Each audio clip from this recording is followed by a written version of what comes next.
ਜਦੋਂ ਸਹੁੰ ਚੱਕੀ ਇਹ ਚਰਨਜੀਤ ਸਿੰਘ ਚੰਨੀ ਮਗਰ ਨਾਅਰੇ ਲਾਉਂਦਾ ਸੀ। ਔਰ ਜਦੋਂ ਕੈਪਟਨ ਅਮਰਿੰਦਰ ਸਿੰਘ ਨੇ ਸਹੁੰ ਚੱਕੀ ਸੀ ਉਸ ਵੇਲੇ ਪਵਿੱਤਰ ਗੁਟਕਾ ਸਾਹਿਬ ਹੱਥ 'ਚ ਫੜਾਉਣ ਵਾਲਿਆਂ ਵਿੱਚ ਨਾਂ ਇਹਨਾਂ ਦਾ ਵੀ ਸੀਗਾ।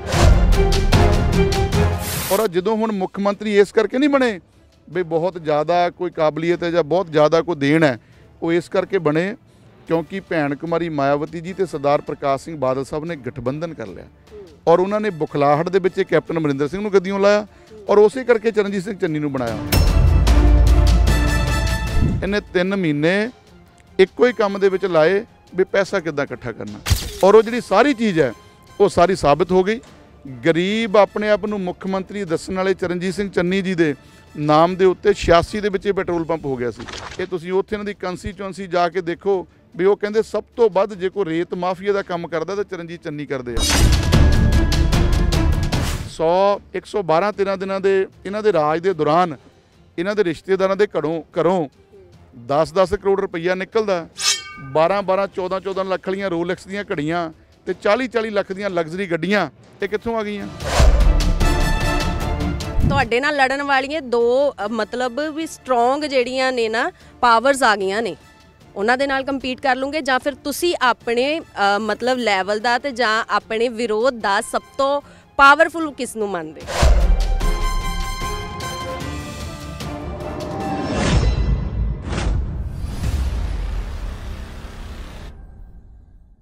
ਅਸੀਂ ਪਹੁੰਚੇ ਆ ਫਿਲੌਰ ਦੇ ਵਿੱਚ ਜਿੱਥੇ ਕਿ ਬਲਦੇਵ ਸਿੰਘ ਖਹਿਰਾ ਸਾਡੇ ਨਾਲ ਮੌਜੂਦ ਨੇ ਜੋ ਕਿ ਪਿਛਲੀ ਵਾਰ ਵੀ 2017 ਦੇ ਵਿੱਚ ਵੀ ਫਿਲੌਰ ਤੋਂ ਆਪਣੀ ਸੀਟ ਜਿੱਤ ਉਹਨਾਂ ਨੇ ਜਿਹੜੀ ਆ ਉਹ ਹਾਸਿਲ ਕੀਤੀ ਸੀ। ਸ਼੍ਰੋਮਣੀ ਅਕਾਲੀ ਦਲ ਵੱਲੋਂ ਉਮੀਦਵਾਰ ਨੇ, ਉਹਨਾਂ ਦੇ ਨਾਲ ਗੱਲਬਾਤ ਕਰ ਲੈਂਦੇ ਆ। ਸਭ ਤੋਂ ਪਹਿਲਾਂ ਤਾਂ ਬਹੁਤ-ਬਹੁਤ ਸਵਾਗਤ ਹੈ ਸਰ। ਧੰਨਵਾਦ ਜੀ, ਥੈਂਕ ਯੂ ਜੀ।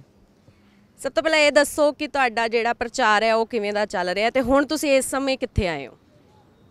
ਪ੍ਰਚਾਰ ਬੜਾ ਵਧੀਆ ਚੱਲ ਰਿਹਾ ਜੀ। ਹੁਣ ਤਕਰੀਬਨ ਪਾਸਲਾ ਰੁੜਕਾ ਕਲਾਂ ਤੋਂ ਬਾਅਦ ਇੱਥੇ ਚਚਰਾੜੀ ਪਿੰਡ ਜਿਹੜਾ ਮੀਟਿੰਗ ਲੈਣ ਵਾਸਤੇ ਪਹੁੰਚੇ ਆ ਤੇ ਉੱਥੇ ਜਿਹੜਾ ਪਿਛਲੀ ਵਾਰੀ ਕੰਪੀਟੀਸ਼ਨ ਸੀ ਨਾ ਹੁਣ ਕੰਪੀਟੀਸ਼ਨ ਹੈ ਜੀ। ਪਿਛਲੀ ਵਾਰੀ ਵੀ ਅਸੀਂ ਕਿਉਂਕਿ ਹਲਕੇ 'ਚ ਰਹਿੰਦੇ ਆ, ਆਪਣੇ ਪਰਿਵਾਰਾਂ ਨੂੰ ਨਾਲ ਲੈ ਕੇ ਸਾਰੇ ਹਲਕਾ ਵਾਸੀਆਂ ਨੂੰ ਨਾਲ ਲੈ ਕੇ ਇਲੈਕਸ਼ਨ ਲੜੀ ਸੀ ਤਾਂ ਉਦੋਂ ਵੀ ਕੋਈ ਬਹੁਤੀ ਮਹਿਸੂਸ ਨਹੀਂ ਸੀ ਹੁੰਦਾ ਤੇ ਹੁਣ ਵੀ ਕੋਈ ਬਹੁਤਾ ਮਹਿਸੂਸ ਨਹੀਂ ਹੋ ਰਿਹਾ। ਹਾਂਜੀ ਹਾਂਜੀ। ਤੁਸੀਂ ਰਿਪੋਰਟ ਕਾਰਡ ਲੈ ਕੇ ਜਾ ਰਹੇ ਹੋ ਲੋਕਾਂ ਦੇ ਵਿੱਚ ਆਪਣਾ। ਇਸ ਵਾਰ ਗਠਬੰਧਨ ਵੀ ਹੋ ਗਿਆ BSP ਦੇ ਨਾਲ, BJP ਦੇ ਨਾਲ ਟੁੱਟ ਗਿਆ, ਪਰ ਇਸ ਵਾਰ ਜਿਹੜੀਆਂ ਪਾਰਟੀਆਂ ਬਹੁਤ ਖੜੀਆਂ ਹੋ ਗਈਆਂ ਨੇ, ਹੁਣ ਕੰਪੀਟੀਸ਼ਨ ਜ਼ਿਆਦਾ ਵੱਧ ਗਿਆ। ਇਹ ਤਾਂ ਸੋਚਣ ਦੀ ਸਿਰਫ ਗੱਲ ਹੈ ਜੀ ਬਈ ਵਧਿਆ ਕੰਪੀਟੀਸ਼ਨ ਜਾਂ ਘਟਿਆ ਹੈ ਜੀ, ਪਰ ਮੇਨ ਤਾਂ ਇਹ ਹੈ ਵੀ ਜਿਹੜੀਆਂ ਮੁੱਦੇ ਨੇ ਜਾਂ ਜਿਹੜੇ ਜਿਨ੍ਹਾਂ ਦੇ ਸਿਰ ਦੇ ਉੱਤੇ ਇਲੈਕਸ਼ਨ ਲੜੀ ਜਾਂਦੀ ਹੈ ਜਾਂ ਜਦੋਂ ਸਰਕਾਰਾਂ ਬਣਦੀਆਂ, ਜੋ ਸਰਕਾਰਾਂ ਦੀ ਆਸ ਉਮੀਦ ਹੁੰਦੀ ਹੈ ਉਹਨਾਂ ਤੋਂ ਲੋਕਾਂ ਦੀ, ਉਹ ਤਕਰੀਬਨ 5 ਸਾਲਾਂ ਕਿਸੇ ਦੀ ਪੂਰੀ ਨਹੀਂ ਹੋਈ। ਤੇ ਮੈਂ ਸਮਝਦਾ ਵੀ ਲੋਕ ਜਿੱਥੇ ਪੂਰੇ ਪੰਜਾਬ ਦੇ ਵਿੱਚ ਕਾਂਗਰਸ ਦੇ ਅਗੇਂਸਟ ਵੇਵ ਹੈ ਕਿਉਂਕਿ ਜਿਹੜੇ ਨਹੀਂ ਪ੍ਰੋਮਿਸ ਕੀਤੇ ਸੀ 5 ਸਾਲ ਪਹਿਲਾਂ ਉਹਨਾਂ ਦੇ ਵਿੱਚੋਂ ਇੱਕ ਵੀ ਪੂਰਾ ਨਹੀਂ ਕੀਤਾ ਔਰ ਜੋ ਸ਼੍ਰੋਮਣੀ ਅਕਾਲੀ ਦਲ ਨੇ ਸਕੀਮਾਂ ਵੈਲਫੇਅਰ ਦੀਆਂ ਜਾਂ ਡਿਵੈਲਪਮੈਂਟ ਦੀਆਂ ਜਾਂ ਹੋਰ ਚਲਾਈਆਂ ਸੀ ਉਹ ਵੀ ਇਹਨਾਂ ਨੇ ਬੰਦ ਕਰ ਦਿੱਤੀਆਂ। ਸੋ ਉਹਨਾਂ ਨੂੰ ਦੇਖ ਕੇ ਜਿਹੜਾ ਕਾਂਗਰਸ ਦੇ ਜਿੱਥੇ ਖਿਲਾਫ ਪੂਰੇ ਪੰਜਾਬ ਦੇ ਵਿੱਚ ਲੋਕ ਹੈ ਉੱਥੇ ਵਿਧਾਨ ਸਭਾ ਹਲਕਾ ਫਲੋਰ ਦਾ ਵੀ ਸੇਮ ਮਿਜਾਜ ਹੈ। ਸ਼੍ਰੋਮਣੀ ਅਕਾਲੀ ਦਲ ਪਿਛਲੀ ਵਾਰ ਬਹੁਤ ਘੱਟ ਸੀਟਾਂ ਲੈ ਸਕੀ, ਉਹਦੇ ਵਿੱਚੋਂ ਤੁਸੀਂ ਇੱਕ ਜਿਹੜੀ ਸੀਟ ਹੈ ਉਹ ਜਿੱਤੀ ਹੈ ਨਾ। ਇਸ ਵਾਰ ਫਿਰ ਤੋਂ ਕੰਪੀਟੀਸ਼ਨ ਬਹੁਤ ਟਫ ਹੋ ਗਿਆ ਹੈ ਨਾ, ਮੈਂ ਜਿਵੇਂ ਕਿ ਪਹਿਲੋਂ ਵੀ ਕਿਹਾ ਤੁਹਾਨੂੰ। ਤੇ ਇਸ ਵਾਰ ਫਿਰ ਤੋਂ ਪਰ ਲੀਡ ਜਿਹੜੀ ਸੀ ਨਾ ਵਿਕਰਮ ਸਿੰਘ ਦੇ ਨਾਲ ਉਹ ਬੜੀ ਘੱਟ ਸੀਗੀ, 3000 ਸਿਰਫ ਵੋਟ ਸੀਗੀ ਜਿੱਤੋਂ ਤੁਸੀਂ ਜਿੱਤੇ ਸੀਗੇ 3700 ਤੋਂ। ਹਾਂਜੀ ਹਾਂਜੀ। ਤੇ ਉਹ ਹੁਣ ਲੱਗਦਾ ਹੈ ਕਿ ਹੁਣ ਉਹ ਜ਼ਿਆਦਾ ਵਧੇਗੀ ਜਾਂ ਘਟ ਜਾਏਗੀ? ਦੇਖੋ ਜੀ, ਪਿਛਲੀ ਵਾਰੀ ਸ਼੍ਰੋਮਣੀ ਅਕਾਲੀ ਦਲ ਦੀਆਂ ਘੱਟ ਸੀਟਾਂ ਆਉਣ ਦੇ ਮਗਰ ਇੱਕ ਕਾਰਨ ਸੀ। ਉਹਦੇ ਮਗਰ ਕੀ ਕਾਰਨ ਸੀ ਵੀ ਸ਼੍ਰੋਮਣੀ ਅਕਾਲੀ ਦਲ ਨੇ ਪੰਜਾਬ ਦੇ ਵਿੱਚ ਡਿਵੈਲਪਮੈਂਟ ਬੜੀ ਕਰੀ। ਉਦੋਂ ਜਿੰਨੇ ਪ੍ਰੋਜੈਕਟ ਸ਼੍ਰੋਮਣੀ ਅਕਾਲੀ ਦਲ ਨੇ ਉਦੋਂ ਲਿਆਂਦੇ ਜਾਂ ਡਿਵੈਲਪਮੈਂਟ ਹੋਈ, ਅੱਜ ਵੀ ਜਿਹੜਾ ਵਿਰੋਧੀ ਵੀ ਇਹ ਗੱਲ ਮੰਨਦੇ ਆ ਵੀ ਅਕਾਲੀ ਦਲ ਨੇ ਬੜੀ ਡਿਵੈਲਪਮੈਂਟ ਕੀਤੀ।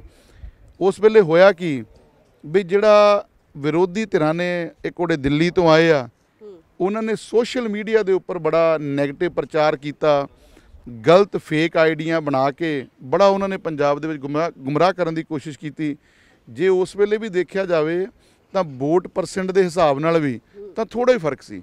ਸਿਰਫ ਸੀਟਾਂ ਦਾ ਜਿਹੜਾ ਉਹ ਜ਼ਰੂਰ ਉਹਦੇ ਵਿੱਚ ਜਿਹੜਾ ਸੀਟਾਂ ਉਹਨਾਂ ਦੀਆਂ ਵਧੀਆਂ, ਪਰ ਉਹ ਚੀਜ਼ਾਂ ਜਿਹੜੀਆਂ ਹੁਣ ਲੋਕ ਜਾਣ ਗਏ, ਲੋਕਾਂ ਨੂੰ ਇਸ ਗੱਲ ਦਾ ਪਤਾ ਲੱਗ ਗਿਆ ਵੀ ਜਿਹੜੀ ਬੇਅਦਬੀ ਦੀ ਗੱਲ ਸੀ ਵੀ ਉਹਦੇ ਉੱਪਰ ਵੀ ਇਹਨਾਂ ਨੇ ਜਿਹੜੀ ਸਿਆਸਤ ਕੀਤੀ ਨਸ਼ੇ ਵਾਲੀ ਗੱਲ ਦੇ ਉੱਪਰ ਵੀ ਸਿਆਸਤ ਕੀਤੀ ਤੇ ਲੋਕਾਂ ਨੂੰ ਹੁਣ ਪੂਰਾ ਪਤਾ ਲੱਗ ਗਿਆ ਵੀ ਡਿਵੈਲਪਮੈਂਟ ਹੈ ਉਹ ਅਕਾਲੀ ਦਲ ਦੇ ਟਾਈਮ ਦੇ ਉੱਤੇ ਹੀ ਹੋਈ ਹੈ। ਇੱਕ ਇਹ ਸੀ ਵੀ ਇਹਨਾਂ ਨੇ ਝੂਠੀਆਂ ਸੌਹਾਂ ਖਾ ਲਈਆਂ ਸੀ, ਕੰਧਾਂ ਤੇ ਲਿਖ ਦਿੱਤਾ ਸੀ ਵੀ ਨੌਕਰੀ ਦੇ ਦੇਣੀ ਆ, ਧੀਆਂ ਨੇ ਸੋਚਿਆ 51,000 ਸ਼ਗਨ ਸਕੀਮ ਮਿਲ ਜਾਣੀ ਆ, ਤੇ ਬਾਕੀ ਨੌਜਵਾਨਾਂ ਨੇ ਸੋਚਿਆ ਸਾਨੂੰ ਨੌਕਰੀ ਮਿਲ ਜਾਣੀ ਆ, ਨਾਲ ਮੋਬਾਈਲ ਫੋਨ ਮਿਲ ਜਾਣੇ ਆ, ਤੇ ਜ਼ਿਮੀਂਦਾਰ ਪਰਿਵਾਰਾਂ ਨੇ ਸੋਚਿਆ ਵੀ ਸਾਡਾ ਤਾਂ ਕਰਜ਼ਾ ਸਾਰਾ ਮਾਫ ਹੋ ਜਾਣਾ। ਉਹ ਜਿਹੜੇ ਝੂਠ ਬੋਲੇ ਸੀ ਪਵਿੱਤਰ ਗੁਟਕਾ ਸਾਹਿਬ ਦੀ ਸਹੁੰ ਖਾ ਕੇ, ਕਿਤੇ ਨਾ ਕਿਤੇ ਉਹਨਾਂ ਦੇ ਬਹਾ ਦੇ ਵਿੱਚ ਲੋਕ ਬਹਿ ਗਏ। ਬਾਕੀ ਡਿਵੈਲਪਮੈਂਟ ਜਿੰਨੀ ਉਦੋਂ ਕੀਤੀ ਸੀ ਅਕਾਲੀ ਦਲ ਨੇ, ਅੱਜ ਵੀ ਲੋਕ ਉਹਨੂੰ ਯਾਦ ਕਰਦੇ ਆ। ਸਭ ਤੋਂ ਪਹਿਲਾਂ ਤਾਂ ਇਹ ਦੱਸੋ ਕਿ ਜਦੋਂ ਤੁਸੀਂ ਕਾਫੀ ਲੰਬੇ ਸਮੇਂ ਤੋਂ ਕਾਂਗਰਸ ਇੱਥੇ ਕਾਬਜ ਰਹੀ ਹੈ, ਤੁਸੀਂ ਜਿੱਤੇ, ਉਸ ਤੋਂ ਬਾਅਦ ਤੁਸੀਂ ਕੰਮ ਕਰਵਾਏ ਇੱਥੇ ਹਲਕੇ ਦੇ, ਤਾਂ ਕੀ ਤੁਹਾਨੂੰ ਕੋਈ ਕਹਿ ਲਓ ਨਾ ਕਿ ਮੁਸ਼ਕਿਲਾਂ ਆਈਆਂ, ਤੁਹਾਨੂੰ ਰੋਕਣ ਦੀ ਕੋਸ਼ਿਸ਼ ਕੀਤੀ ਗਈ?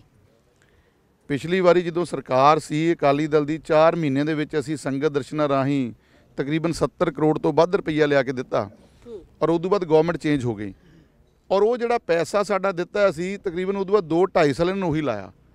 ਹੁਣ ਉਹ ਤੋਂ ਬਾਅਦ ਅੱਜ 5 ਸਾਲਾਂ ਦੀ ਸਰਕਾਰ ਬਣੀ ਨੂੰ ਹੋ ਗਏ, ਇਹਨਾਂ ਨੇ ਇੱਕ ਵੀ ਵਿਰੋਧੀ ਧਿਰ ਦੇ MLA ਨੂੰ ਇੱਕ ਪੰਜੀ ਤੱਕ 5 ਸਾਲਾਂ ਦੇ ਵਿੱਚ ਨਹੀਂ ਦਿੱਤੀ। 5 ਸਾਲ ਬੀਤ ਗਏ, ਔਰ ਉਹਦੇ ਤੋਂ ਬਾਅਦ ਜਿਹੜਾ ਹੁਣ ਜੇ ਡਿਵੈਲਪਮੈਂਟ ਦੀ ਗੱਲ ਕਰਦੇ ਆ ਤਾਂ ਜੇਕਰ ਕੋਈ ਪਿੰਡਾਂ ਦੇ ਵਿੱਚ ਨਰੇਗਾ ਦੇ ਰਾਹੀਂ ਸਕੀਮ ਜਿਹੜੀ ਆਉਂਦੀ ਆ ਉਹਦੇ ਰਾਹੀਂ ਥੋੜਾ ਬਹੁਤਾ ਗਲੀਆਂ ਨਾਲੀਆਂ ਬਣੀਆਂ, ਅਦਰਵਾਈਜ਼ ਪੰਜਾਬ ਗਵਰਨਮੈਂਟ ਦਾ ਇਹਦੇ ਵਿੱਚ ਕੋਈ ਰੋਲ ਨਹੀਂ ਹੈ। ਜਿਹੜੇ ਇੱਥੋਂ ਮੈਂਬਰ ਪਾਰਲੀਮੈਂਟ ਹੈ ਚੌਧਰੀ ਸੰਤੋਖ ਸਿੰਘ ਹੁਣੀ ਜਾਂ ਜਿਹੜਾ ਉਹਨਾਂ ਦਾ ਬੇਟਾ ਇੰਚਾਰਜ ਹੈ, ਉਹ ਸਿਰਫ ਸੈਂਟਰ ਗਵਰਨਮੈਂਟ ਦੀਆਂ ਸਕੀਮਾਂ ਨੂੰ ਮੂਹਰੇ ਰੱਖ ਕੇ ਜਾਂ ਚਰਨਜੀਤ ਸਿੰਘ ਚੰਨੀ ਹੋਣਾ ਦਾ ਨਾਮ ਮੂਹਰੇ ਰੱਖ ਕੇ ਵੋਟਾਂ ਮੰਗਣ ਦੀ ਕੋਸ਼ਿਸ਼ ਕਰ ਰਹੇ ਆ। ਆਪਣੀ ਕਾਰਗੁਜ਼ਾਰੀ ਕੋਈ ਨਹੀਂ ਉਹਨਾਂ ਦੀ 5 ਸਾਲਾਂ ਦੇ ਵਿੱਚ। ਤੁਸੀਂ ਚਰਨਜੀਤ ਸਿੰਘ ਚੰਨੀ ਦਾ ਨਾਮ ਲਿਆ, ਕਹਿੰਦੇ ਦਲਿਤ ਵੋਟ ਬੜੀ ਅਟਰੈਕਟ ਹੋਈ ਆ ਉਹਨਾਂ ਦੇ ਵੱਲ, ਪਰ ਤੁਹਾਡਾ ਗਠਬੰਧਨ BSP ਦੇ ਨਾਲ ਆ, ਜਿਹਦੇ ਕੋਲ ਕੀ ਬਹੁਤ ਵੱਡਾ ਵੋਟ ਸ਼ੇਅਰ ਹੈ ਐਸੀ ਕਮਿਊਨਿਟੀ ਦਾ, ਕੀ ਕਹੋਗੇ?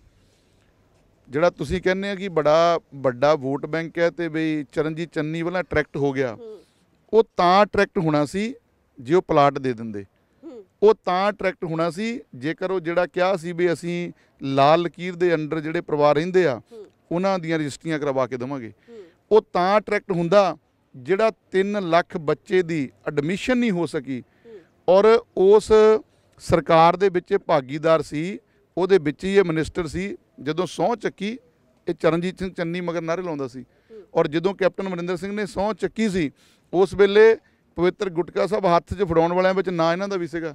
ਔਰ ਜਦੋਂ ਹੁਣ ਮੁੱਖ ਮੰਤਰੀ ਇਸ ਕਰਕੇ ਨਹੀਂ ਬਣੇ ਵੀ ਬਹੁਤ ਜ਼ਿਆਦਾ ਕੋਈ ਕਾਬਲੀਅਤ ਹੈ ਜਾਂ ਬਹੁਤ ਜ਼ਿਆਦਾ ਕੋਈ ਦੇਣ ਹੈ, ਉਹ ਇਸ ਕਰਕੇ ਬਣੇ ਕਿਉਂਕਿ ਭੈਣ ਕੁਮਾਰੀ ਮਾਇਆਵਤੀ ਜੀ ਤੇ ਸਰਦਾਰ ਪ੍ਰਕਾਸ਼ ਸਿੰਘ ਬਾਦਲ ਸਾਹਿਬ ਨੇ ਗਠਬੰਧਨ ਕਰ ਲਿਆ, ਔਰ ਉਹਨਾਂ ਨੇ ਬੁਖਲਾਹਟ ਦੇ ਵਿੱਚ ਕੈਪਟਨ ਅਮਰਿੰਦਰ ਸਿੰਘ ਨੂੰ ਗੱਦੀਓਂ ਲਾਇਆ, ਔਰ ਉਸੇ ਕਰਕੇ ਚਰਨਜੀਤ ਸਿੰਘ ਚੰਨੀ ਨੂੰ ਬਣਾਇਆ।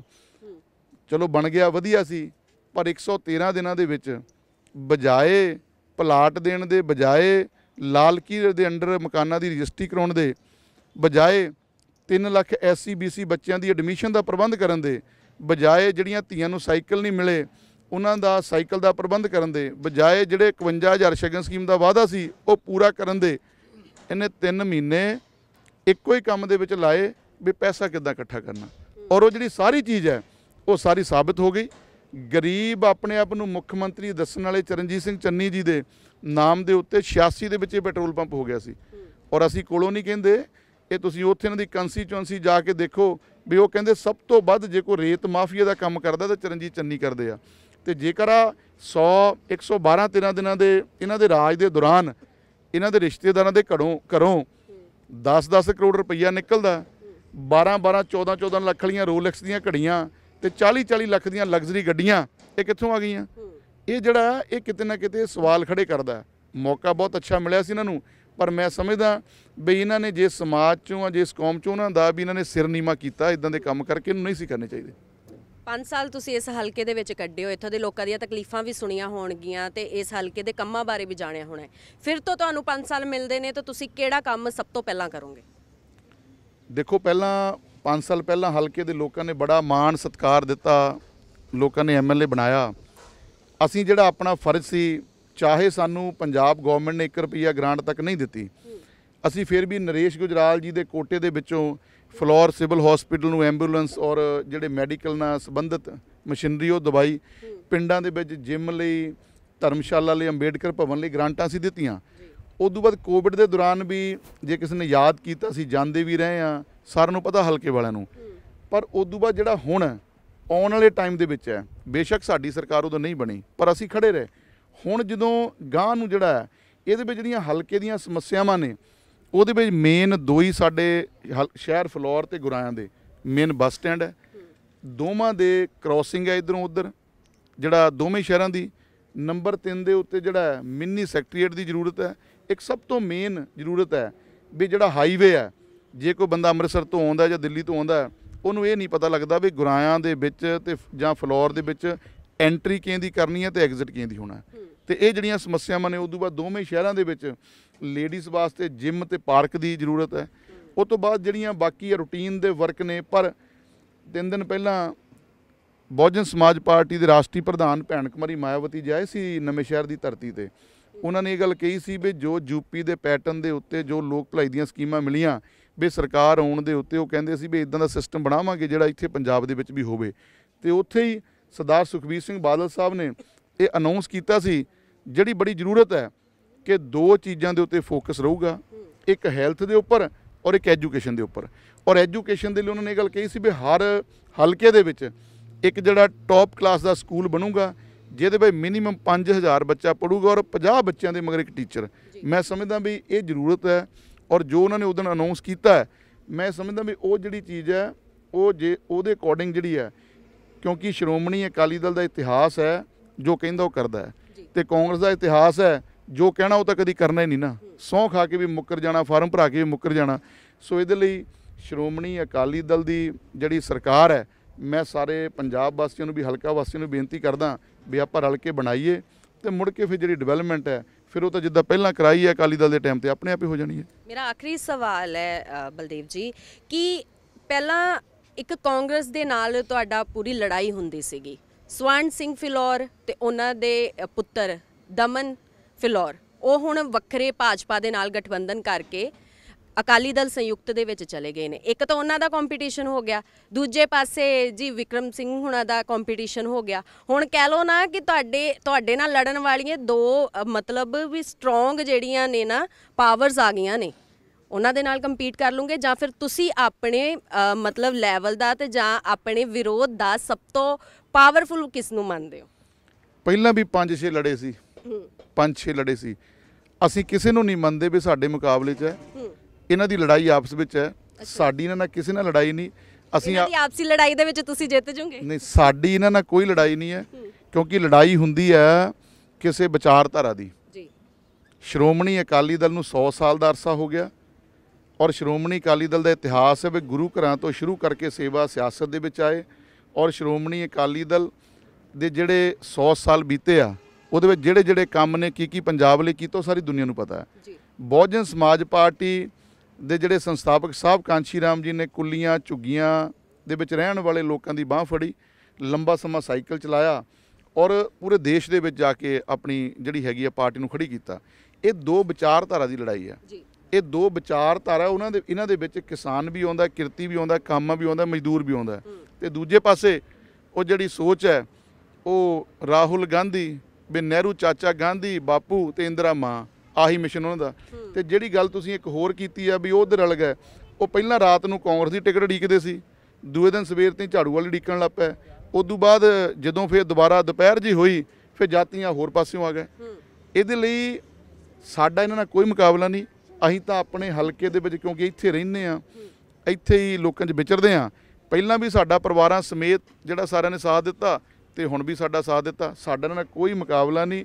ਇਹ ਆਪ ਦਾ ਕੰਮ ਕਰਨਾ, ਅਸੀਂ ਆਪਣਾ ਕੰਮ ਕਰਨਾ। ਜਨਤਾ ਨੇ ਫੈਸਲਾ ਕਰ ਦੇਣਾ 10 ਤਰੀਕ ਨੂੰ। ਧੰਨਵਾਦ, ਬਹੁਤ ਧੰਨਵਾਦ ਖਹਿਰਾ ਸਾਹਿਬ ਸਾਡੇ ਨਾਲ ਗੱਲਬਾਤ ਕਰਨ ਲਈ। ਧੰਨਵਾਦ ਜੀ, ਥੈਂਕ ਯੂ। ਤੇ ਇਹ ਸੀ ਬਲਦੇਵ ਸਿੰਘ ਖਹਿਰਾ, ਜੋ ਕਿ ਫਿਲੌਰ ਤੋਂ MLA ਵੀ ਰਹੇ ਨੇ ਤੇ ਇੱਕ ਵਾਰ ਫਿਰ ਤੋਂ ਸ਼੍ਰੋਮਣੀ ਅਕਾਲੀ ਦਲ ਤੇ ਬਸਪਾ ਦੇ ਗੱਠਜੋੜ ਤੋਂ ਇੱਥੇ ਉਮੀਦਵਾਰ ਨੇ। ਕੈਮਰਾਮੈਨ ਪਵਨ ਕਨੋਜੀਆ ਦੇ ਨਾਲ ਰਜਿੰਦਰ ਕੌਰ, ਦੈਨਿਕ ਸਵੇਰਾ, ਫਿਲੌਰ।